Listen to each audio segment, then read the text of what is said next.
bigger symptom could there be of the rot that has hollowed out the Republican Party than its leaders' pattern of treating the very real threat of political violence not as a fire that needs to be put out and urgently, but as something to be fed and fueled. Apparently not satisfied with having disrupted life for thousands of his own constituents living and working in Springfield, Ohio, with his lies about Haitian immigrants eating family pets, lies that have now spurred dozens of bomb threats against elementary schools, middle schools, hospitals, municipal buildings. J.D. Vance chose to fan those flames, laying blame for what is still an apparent assassination attempt on Donald Trump at the feet of Democrats. Listen. You know, the big difference between conservatives and liberals is that no one has tried to kill Kamala Harris in the last couple of months, and 2 people now have tried to kill Donald Trump in the last couple of months. I'd say that's pretty strong evidence that the left needs to tone down the rhetoric and needs to cut this crap out. Somebody's going to get hurt by it, and it's going to destroy this country. We should point out that the motives of both of those shooters are under investigation by law enforcement, and it is truly remarkable to hear comments like that from a man who's only on the Republican ticket because the last person to serve as vice president to Donald Trump wouldn't. He was threatened by a violent mob to be hang Mike Pence, because he refused to disrupt the peaceful transfer of power in America. But while J.D. Vance so eagerly dispenses without any shred of evidence, blame, and assigns motives without anyone in law enforcement saying that that's the case, for a universally condemned incident, the Democrats on the receiving end of J.D. Vance's attacks are today telling the truth. Moments ago, Vice President Kamala Harris participated in a panel with the National Association of Black Journalists where she was asked about this very topic, life in Springfield, Ohio, and the lies that have brought people living there so much fear and grief. Watch. It's a crying shame. I mean, my heart breaks for this community. You know, there were children, elementary school children, who it was school photo day. You remember what that's like? Going to school on picture day?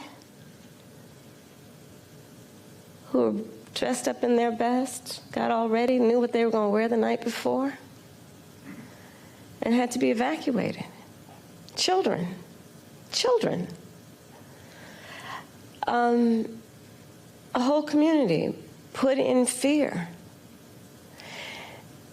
And I'll say a couple things about it. One, you know, I learned a long time ago in my career, having a background as a prosecutor, when you have these positions, when you have that kind of microphone in front of you, you really ought to understand at a very deep level how much your words have meaning. The American people deserve, and I do believe want better than this. I do believe that. I know the vast majority of us as Americans know we have so much more in common than what separates us. I know that. I know that regardless of someone's background, their race, their gender, their geographic location, I know that people are deeply troubled by what is happening to that community in Springfield, Ohio. And it's got to stop. And we've got to say that you cannot be entrusted with standing behind the seal of the President of the United States of America, engaging in that hateful rhetoric that, as usual, is designed to divide us as a country, is designed to have people pointing fingers at each other. It's designed to do that. And I think most people in our country, regardless of their race, are starting to see through this nonsense and to say, you know what, let's turn the page on this. This is exhausting, and it's harmful, and it's hateful, and grounded in some age-old stuff that we should not have the tolerance for. So let's turn the page and chart a new way forward and say, you can't have that microphone again. Let me show you a little bit more news that Vice President Kamala Harris made. She talked about her call with Donald Trump. Yeah. Sure. I checked on him to see if he was okay. Yeah. And I told him what I have said publicly. There's no place for political violence in our country. I am in this election and in this race for many reasons, including to fight for our democracy. And in a democracy, there is no place for political violence. We can and should have healthy debates and discussion and disagreements, but not resort to violence to resolve those issues. On January 6th, your vehicle was allowed to kind of pass a viable pipe bomb. We've seen... No, I was in the building. You were in the building. And we've seen what's happening with former President Trump. Do you have full confidence in the Secret Service to protect all of you? I do. You feel safe, you and your family? I do. But, I mean, you can go back to Ohio. Not everybody has Secret Service. And there are far too many people in our country right now who are not feeling safe. I mean, I look at Project 2025, and I look at, you know, like the Don't Say Gay laws coming out of Florida. Members of the LGBTQ community don't feel safe right now. Immigrants or people with an immigrant background don't feel safe right now. Women don't feel safe right now. And so, yes, I feel safe. I have Secret Service protection.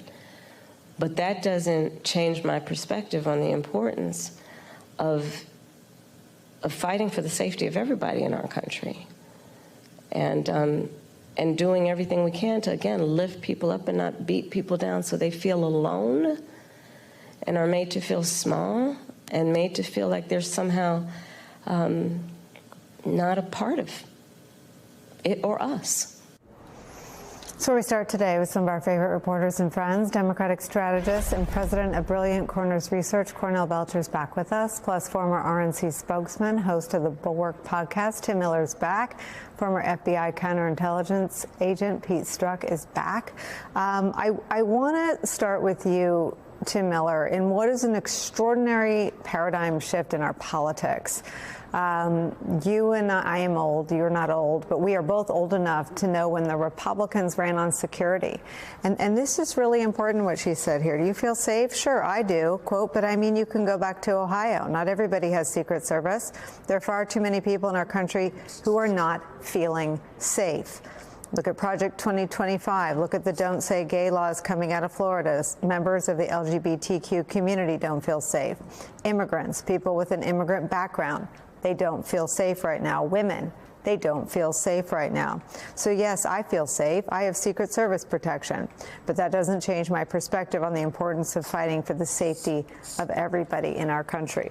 The Harris campaign and Vice President Harris herself is the only candidate running on security in this election 50 days from now. And I think you look at what Trump and Vance are doing to the people living in Ohio. You look what they do by targeting all those people she listed there.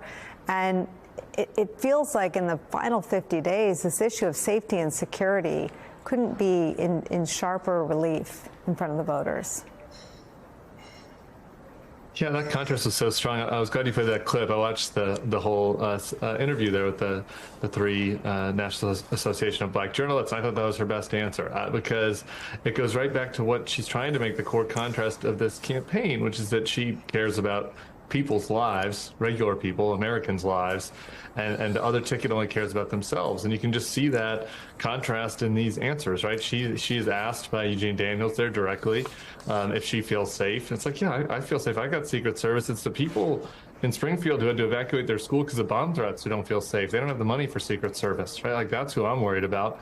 And that strong and true answer contrasts with that first clip you played of J.D. Vance at the beginning and these other guys. They just whine. Like, the whole thing is about, how the media is so unfair to them and how poorly they've been treated and how everything's rigged against them and oh, woe is me. Like, they don't care about, J.D. Vance doesn't care. They both, Trump and Vance, have been asked if they are worried or care about the people in Springfield who've had to be evacuated because of their rhetoric. And they both ducked those questions and basically said no. And then for JD Vance to go out there, and it's almost sociopathic, like what he was saying in that first clip, right? This whole notion that it's like only people on the left, they're coming after Trump, they're coming after them. And, that there's this big they out there, and that there's this huge problem on the left of people that are coming after them, like without taking any responsibility, without taking any leadership obligation. You can't imagine, there's just no precedent for this. Like the behavior of the Trump and Vance ticket. Obviously, nobody wants political violence. I'm deeply concerned. It was a horrible situation yesterday on that golf course. But to respond to that by pointing fingers, by instigating more, Gerald Ford had 2 assassination attempts against him in September in 1 month. I don't remember him going on national news and trying to, fan the flames and blame the other side. Reagan didn't after he was shot. Kennedy didn't. We could go down the whole list. There's no other politician would ever do this because it's so irresponsible. And that's immediately what J.D. Vance has gone to after both of these horrific incidents, is trying to point the fingers, fan the flames more, and and be aggrieved. And I just think that contrast with that versus what you saw from the vice president, as you said, it's in very, very stark relief.